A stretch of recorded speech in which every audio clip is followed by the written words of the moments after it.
All right, should be recording. So have you guys looked over the questions for that we're going over this week for the group meeting? I did just like a couple minutes ago. I was looking at them. Do you want me, like, I wasn't a group leader last week. Do you want me to be the group leader so you don't have to do it again? If you want to. Okay, It's up to I you. can do that. I can do that. Okay. So basically, kind of the prompted questions to ponder was what was really going on in the case.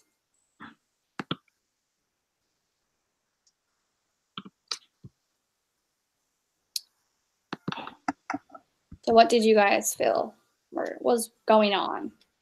I mean, it seemed like he had lots of candidates, or not lots, but very different candidates to consider for the position he was trying to fill. I thought it was so interesting just how extensive, right? Like the process was, and the multiple meetings and having to cross-reference and contact so many different people. Sounded exhausting. It did, yeah. Yeah, just reading about it was exhausting. Yeah, that too. Yeah. Sorry, I was looking. I would hate to be in his position. I mean, I don't know. I feel like the hiring process is a little bit weird there. Yeah. This is kind of weird to me. Yeah, well, it would just be rough having somebody quit without really any heads up. Yeah. So kind of puts the pressure on. So what did you feel like so it says discuss the pros and cons in great depth for all the candidates. So I guess we can go through each candidate if that's okay. Mm-hmm. I'm just gonna pull up my thing really quick. Do you guys have a preference of who we start with? I'm good either way. Yeah. All right. What about David Hughes? So he was the older one, right? Yeah. Okay. Yeah, I feel like he had lots of pros. It sounds like he has lots of experience and a good client base, and his name is pretty well known. And what stood out to me about him was that he doesn't mind collaborating with people, and he wouldn't mind mentoring others, which is kind of big at the company. And it seems like he has the right attitude. The only concern was, his age or energy levels, and how much he would be up for traveling. Some stuff. Yeah, I think my base concern was technology side. He doesn't like the technology very well. That too. I think another good thing is he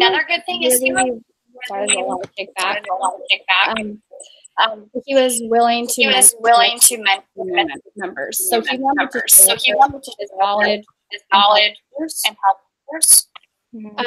Red flag that. We're gonna really focus on confidence, and then you wouldn't get along with the company, but sometimes that's not very good. Yeah, that's what I was wondering too.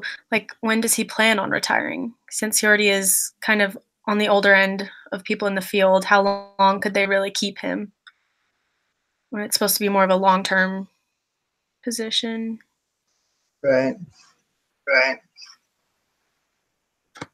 The other thing is, like, when he was on the trip with his grandkids, he kind of pushed it off on somebody else, and his job is like a 24/7 job, and it sounds like his company specifically really depends on take care of things. Yeah. All right. So, are you guys ready to move on? Yeah.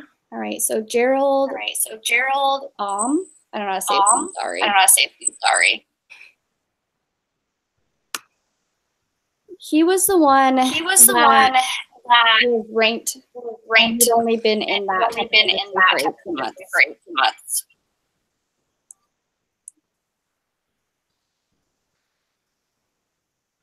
Yeah, Gerald, he was the one, he was kind of like egotistical, wasn't he? He was like late to the interview and unapologetic about it.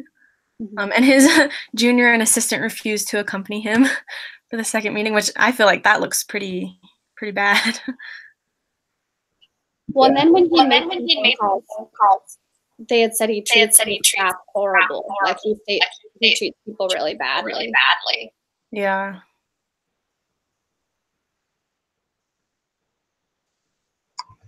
Yeah, for him, I because of his personality. He was arrogant. I don't feel like he would be a good fit for the company. Right. But like, talented.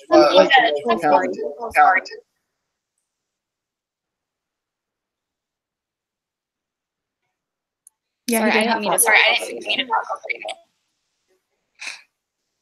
I think the fact that where he used to work, it was a competitive environment and they were kind of focused on like monetary gain, that will definitely carry over, I would think, into his workplace habits or personality. So yeah, I think that would not really be what the company is looking for. Something good about him just on our end is he was a really giver and an traveler. So he loved traveling. He wanted to cover like high pressure accounts, so he can handle high levels of pressure and stress. Mm-hmm. All right, are you guys okay if we move on? Yeah. All right. Sonia Neeper. She's the lady.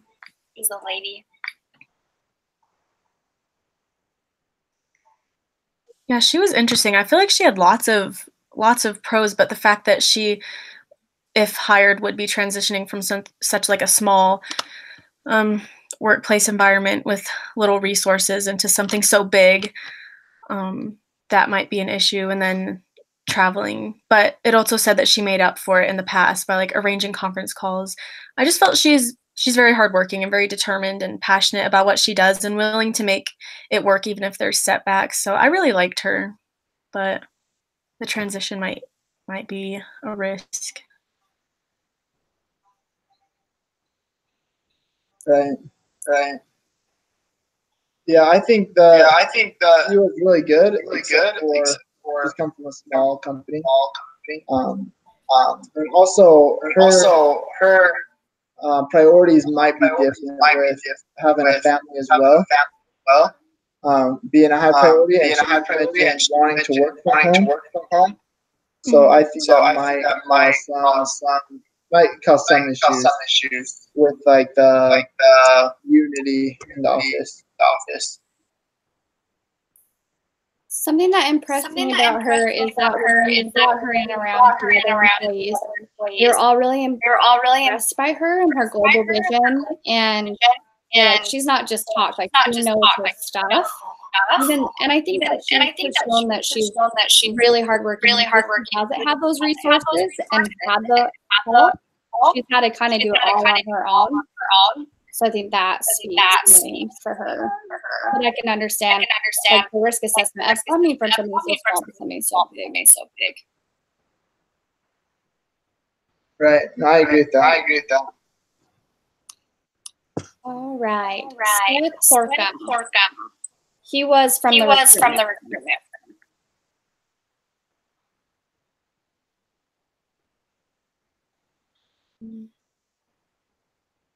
Sorry, who was that? Oh, sorry. He was from the recruitment firm. So the lady called Steven and said, "Hey, we have somebody that you should look into." He had been with his company for 15 years, but was looking to change because he had just been nominated or ranked, but he didn't feel like he could reach his potential at it. Current firm. Oh, right, Seth. Is that the one? Yeah, sorry. I didn't know that you didn't hear me say his name. I apologize. No, you're fine. No, you're fine. Sorry, it's just hard to hear. There's like an echo. Yeah, it's really bad here too. I think Kendra's the only one I can hear normal. Same. Oh no. Same. Yeah, you both kind of echo a little bit. So he had covered PowerChip before, right? And he has like close contacts with them. Yeah. Okay. So he did come across pompous and talking to others, and they thought maybe he just Yeah, I feel like they talk a lot about like how enthused he is and how like kind of not like big his personality is, but I guess like yeah, he's very congenial and super jazzed about his work. Yeah, he did say he was 100% dedicated to his work, which is good. But people felt like he was like really eager. Yeah, that was one thing for me that was a red flag. Also, I just kind of felt like he might be potentially almost like too ambitious, like maybe not realizing the depth of what this new position is and being maybe a little too gung-ho, if that makes sense. I don't know, or eager to please for the wrong reasons. Yeah, was another thing. Yeah, I thought it was good that his eagerness was contagious. As he like it rubbed off on the other analysts. I agree. I think that he might have been a little bit over the top. Maybe not, but that's kind of what I got. Okay. Rena Shea. And she was the one that was kind of promoted temporarily to the position. Yeah.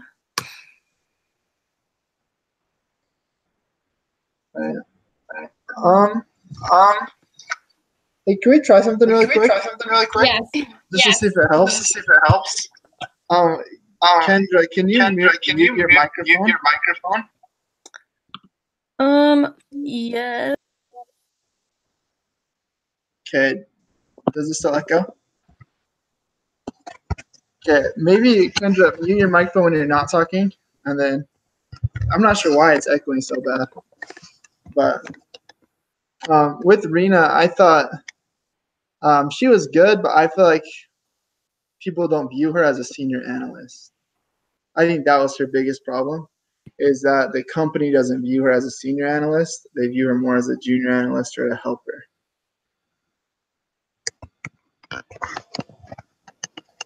I think that she showed that she was loyal to the company, but she did have to ask other senior analysts for advice or making big decisions. And I think it wasn't because she wasn't capable, but I think that she lacks the confidence to fill such a large position. But she does have strong communication skills. Like the other workers said, like when they sit down with her and have conversations with her, that she's able to communicate things like very well, but she wasn't quite assertive enough with reports, which obviously you have to be pretty like strong and assertive in like such a big position. Yeah, I agree. Wasn't an option also he was going to give her own, what was it, like she was going to be a manager over like a division or something if she didn't stick with that position. I think that might be more fitting because I think she is a leader and she is very skilled and experienced, but yeah, I think you're right. Just that position itself might be too much. Yeah. And I think she could develop into it. I just don't think that she's there right now. Yeah, I would agree with that. Okay, so now we are to each tell who we would hire and why. Kendra, do you want to go first? Yeah, sure, I'll go first. Okay, so I don't know if we were, because it said candidate or candidates, so I was like, are we allowed to choose like top two? And so I did choose two people, but I also talked about part of the huge risk was like, I don't know financially if that's even possible, you know, logistically with the assistants and juniors, I don't know.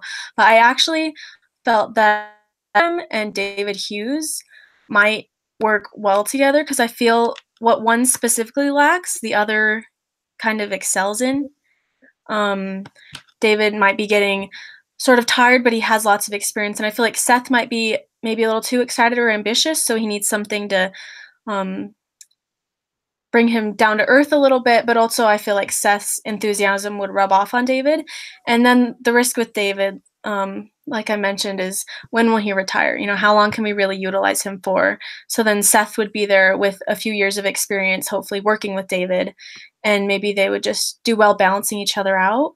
But then there's also the risk with being different, that they might clash more than collaborate. So that was also something I talked about. If you had to pick one. Okay. Oh, it was so hard. I feel like I would want David Hughes because he just feels like pretty well-rounded even in his flaws. But yeah, the main concern is just how long before we need to hire someone else for the position. I think I would pick David.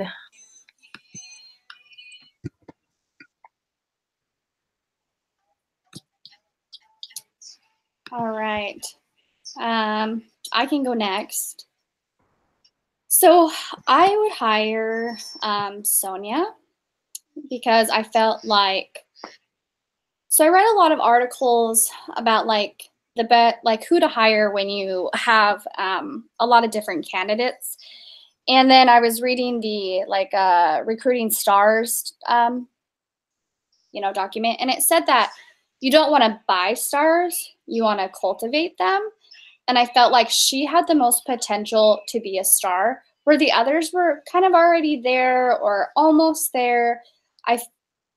One of the statistics said that when you hire someone who's already really successful, their productivity drops 20% and then it's never recovered. So I felt like if they took her and where she's like, a rising star and she is so hardworking, and they just sat down with her and had conversations like, listen, if you want this position, you have to put us first, and you have to travel. So you need to figure something out with your kids. And if that's not what you want, then this isn't the right job for you. But if she was willing to make those sacrifices in her personal life, I felt like she would be really good. And I felt like because she had this global vision, she wanted to push the company out, not just stay kind of with the big accounts they already have, but really push for bigger accounts worldwide, which I think is a good idea. And I felt like she had the ability to do that. So that was just my personal choice. So my choice was Seth. And I thought of David and Sonia as well, as they were my top three. David, the reason why I didn't want to go with him is because the length of time that he would be there is variable. You don't know how long he's going to be there. He's probably going to retire before the other ones. And Sonia, I really liked Sonia. And that was the toughest one for me, was between Sonia and Seth. The reason why I didn't go with Sonia is because I know the culture is about developing people. And I feel like if they hired somebody who needed to be developed, instead of developing Rena, the one who's already there and needs help developing as well, then I feel like that would kind of contradict what their values are. Because Sonia would need a mentor, and she mentioned that in the interview, that she would need a mentor and someone to help her get those contacts. And so my thinking was, if she needs a mentor, why don't you just have someone mentor Rena and get her up to speed? And Seth, I think, would be a better fit with the environment. One, he's not looking to work from home. And two, it said that he was contagious. His excitement and enthusiasm was contagious. And so I think he would be a better fit for the culture than the other ones. And so that's why ultimately I decided to go with Seth. Awesome.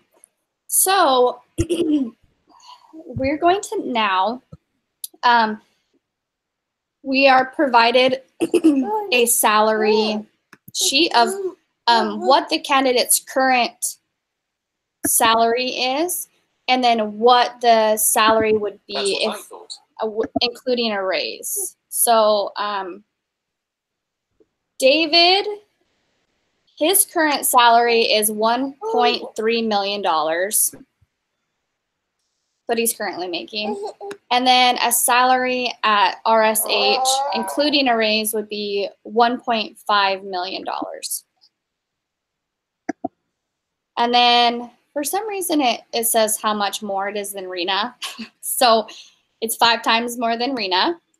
And then the next is Gerald, sorry. I don't know how to say these people's names, but his current salary where he's at is $0.9 million. And then if he were to be hired, it would be $1.2 million with a raise. And then, so 4 times more than Rena. And then Seth is currently making $0.7 million. And his raise would be $1 million to $1 million, which is 3 times more than Rena. And then Sonia is currently making $0.4 million, and they were going to offer her $0.7 million. And then Rena's currently making $0.3 million, and they weren't going to give her a raise if hired and just keep her at $0.3 million. So it now asks, would you change your mind about who to hire and why?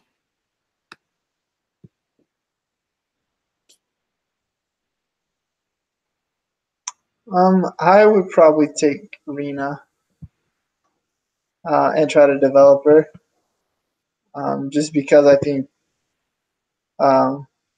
it'd be worth it. If you look at it's $700,000 difference from my original pick of Seth. So it's $700,000 difference, and I think that she could be developed into a quality analyst with a little bit of time, a little bit of effort, and I think it'd be worth the extra effort to save that much money.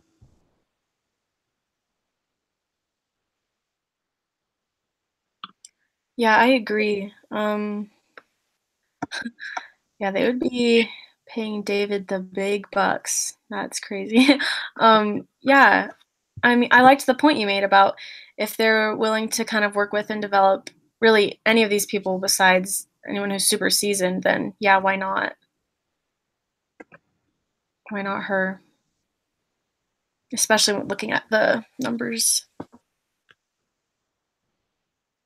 Yeah, I feel like she definitely could be a good investment, and obviously would save them a lot of money. And I think that she has the ability to be in that position, and I think she's trustworthy and has shown her loyalty. And she also showed interest, and I think that going from a junior analyst to a senior analyst position like overnight, that's probably really stressful and would be a little difficult to take on, but she took it on and she was making it happen regardless of the position she'd been at. And I don't feel like they're like, oh, she was completely dependent on other people. It was like, oh, with big decisions, she does kind of ask, other senior analysts to make sure that she's making the right decision. So I think that she would be a good investment for them. Hi. Hi. Who's that cute girl? Sorry, this is my daughter. Oh, don't be sorry. I don't have a babysitter, so she's in on the meeting. That's fine. It wouldn't be an online class without a few kids. It's true.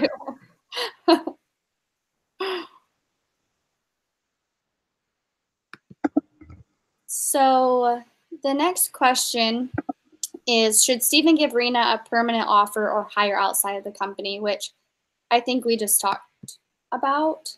I think that we were kind of all in agreement that she would be a good choice for a hire.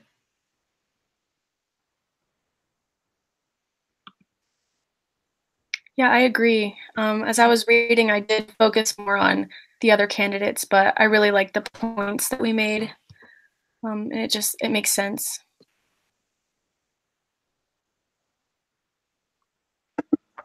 I agree. So I missed out. Who did you all choose?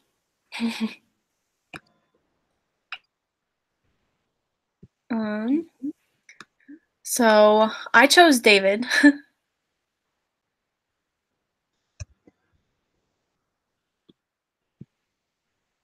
I chose Sonia. Yeah, and I thought Seth would be the best option. Oh.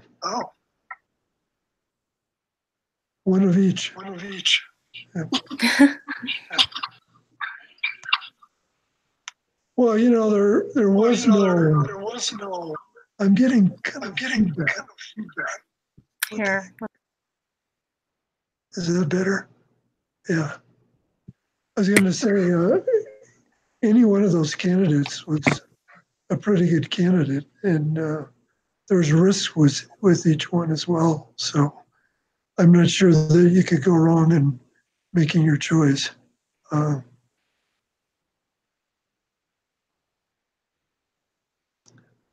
guess I would go along with Kendra's choice. I would have probably picked David with the provision that he was hired on a 2-year contract with the express charge to mentor Arena and bring her up to speed, and then he can ride off into the sunset, and she can be a little bit stronger than where she is today. So that's another look at it. Yeah, no, that is a good idea. I didn't think about that. Especially where he said he was so willing to mentor. I think that would be a great option because he could bring her up and then they could promote her when he was ready to retire. Yeah, the trick would be to get him involved even before the offer's made with interviewing her so he felt comfortable doing that. So it wasn't just imposed on him. He would actually buy into the idea of mentoring her, so he'd take ownership for it. That would be kind of tricky to make that happen, but you could do it. Yeah. So the next question is, should Stephen have let Peter go? Well, I would say yes. I think that sometimes culture is more important than money. And so if they are seeking more money, that can sometimes mess with the culture of the company or mess with the relationships of the company. If someone's making a lot more than other people, and that gets out. And so I think it's good. It's fine to let him go if that's what he wants to do, and then continue that culture of developing people and show that you can get people who want to be there, rather than just overpaying people so that they'll stay. Yeah, I agree. I think if someone's ready to walk and their priorities shift, especially when the climate of your company is so crucial to you and the atmosphere, I think that the attitude of who you're hiring on and who's at such a position as that especially is important. So yeah, I agree.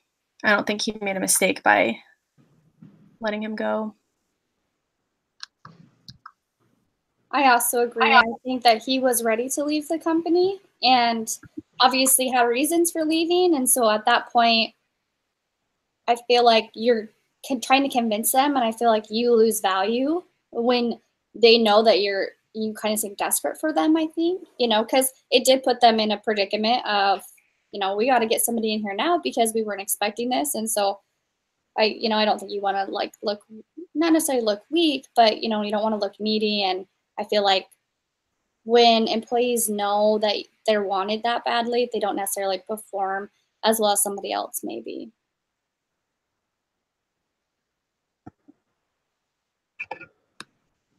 So the next question is, should Stephen have talked with the recruiter to ask about Seth? I would say yes. Leave no stone unturned. You want to look at all your options. So he is that call, and if he thinks it's a good candidate, I think it's worth looking into. You don't want to not look into him and then find out that he was a really good option later on down the road. Yeah, I agree. And I think even if he didn't end up choosing Seth, even just interviewing him, I mean, it increases your ability to kind of discern what you really do want, and you have more diversity, more options. You can pinpoint different attributes that you really want to see. So I think that was a good choice.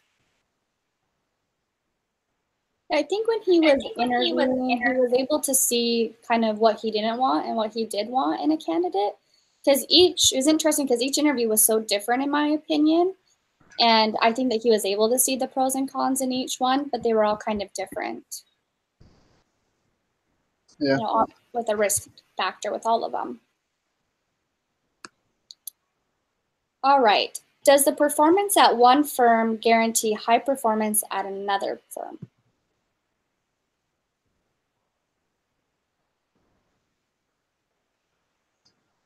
So I think that's obvious. No, it doesn't.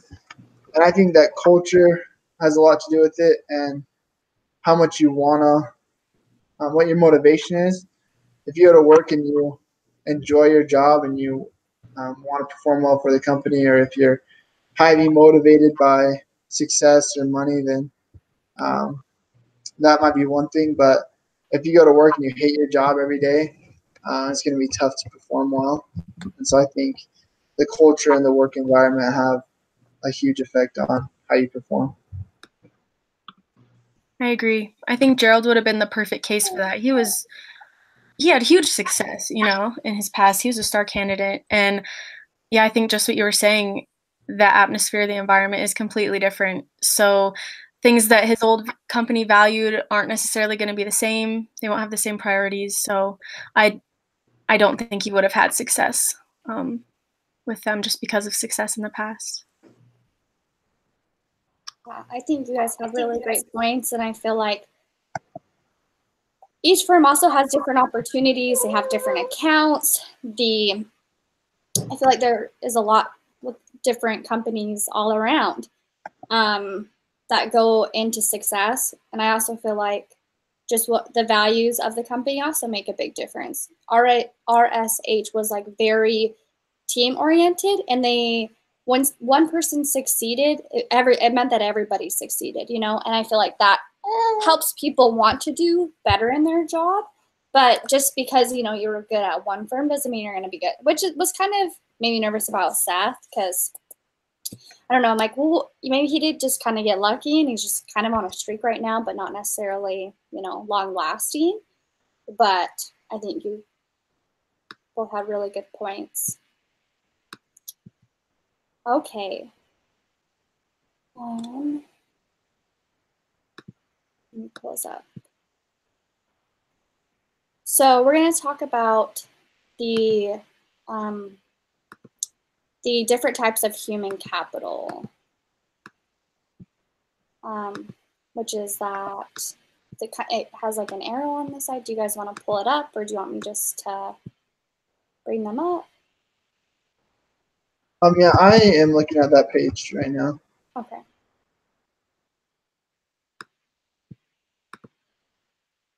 All right. So there is strategic human capital. Well, there's first general human capital. Do you guys remember kind of what general human capital was? Do you want to summarize it? Yeah, so for the different types of human capital, I was pretty confused reading through it, trying to figure out what each one was. So the way I understand it, though, is that general human capital is basically not specific to any certain aspect, but just in general, they're able to kind of a jack of all trades, do everything well. And then, so that's kind of understood general human capital, but with these, I was kind of confused on all of them, really. Yeah, I was kind of confused too. And I mean, I guess the portability, often portable, less portable, that kind of confused me a little bit and was a little bit more difficult for me to understand.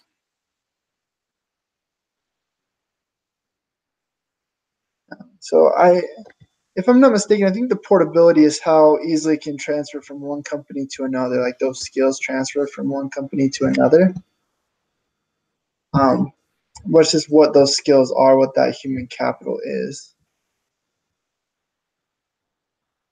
So kind of like being able to adapt and take what you have here and do that in a different environment, right? Right. That's what I understand. Yeah, so let's go through those. So like the general management, human capital, that's kind of like, decision making, able to see the big picture, kind of problem solving ability, sort of stuff that you would expect any manager, any leader type person to maybe have. The strategic skills, that would be things like, you're good at cost cutting, you're really good at that sort of thing. Or you may be, have access to upper management in companies, or you've just done well with that industry. That's specific stuff. So depending on what industry you're talking about, in this case, it was a semiconductor industry. In relationships, a little bit attached to strategic skills, but it's more, connections, ability to build relationships with the sales force, with traders, other analysts, clients, etc. And then company specific knowledge. That would be like just detailed knowledge of how things operate in our company, X, Y, or Z. And that one wouldn't obviously be very portable, to use that example, because each company is going to have a different setup. So does that help? That helped me. Yeah, that does clarify. So when you look at those categories, then you just make an assessment of each of those candidates and how do they rank in each one of those human capital areas. And you can kind of set up a little matrix and whether they're high, low, in the middle, whatever.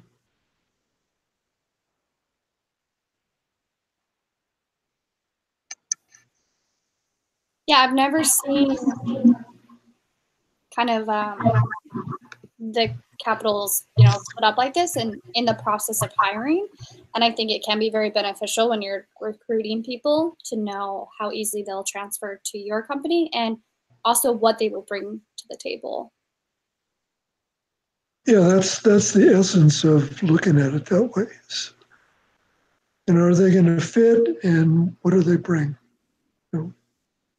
Yeah, no, that makes sense. I was thinking of it as you were either in the general or you were in the strategic or you were in one or the other, but not how you ranked in all of them. So that now I understand how that's applicable to this case study. So yeah, I think that is beneficial to know what skills they have that can translate to your company.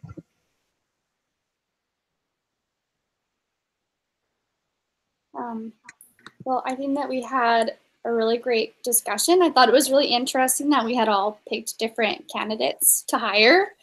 But I think it was really beneficial to hear everybody else's kind of perspective and, you know, what would work best. You know, I think that sometimes, I think people are interpreted differently, you know, by each person, and people can see different pros and different cons. I think based off of, you know, positions that you've been in or companies that you've worked with, you know, I think that those, you know, so I think it's hard to predict who he really would have hired, because at the end of the day, you know, maybe he chose something completely different than all of us did.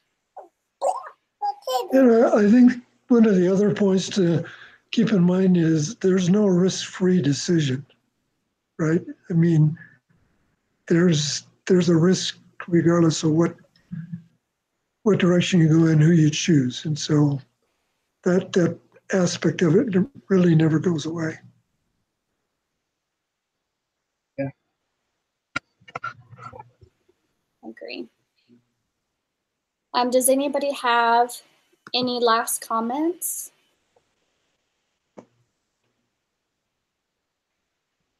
I don't. Well, I meant to get here a little earlier, but I got way late. So anyway, I'm glad I was able to get in for a few minutes. Thank you for sending me the link. Appreciate being able to be with you. Yeah, no problem. Thanks for coming. Sorry, I didn't mean to talk over you. Well, thank you guys so much for coming, and we appreciate you no matter how late you come for coming, and you know, especially for helping us decipher that capital sheet and helping us understand it. And thank you guys for being so patient and discussing kind of your views and how you felt about the case. So I just want to tell you guys sincerely, thank you. Thank you. Have a great weekend. Yeah, you as well. Yeah, you as well. Have a great weekend. Happy Valentine's Day. Yeah.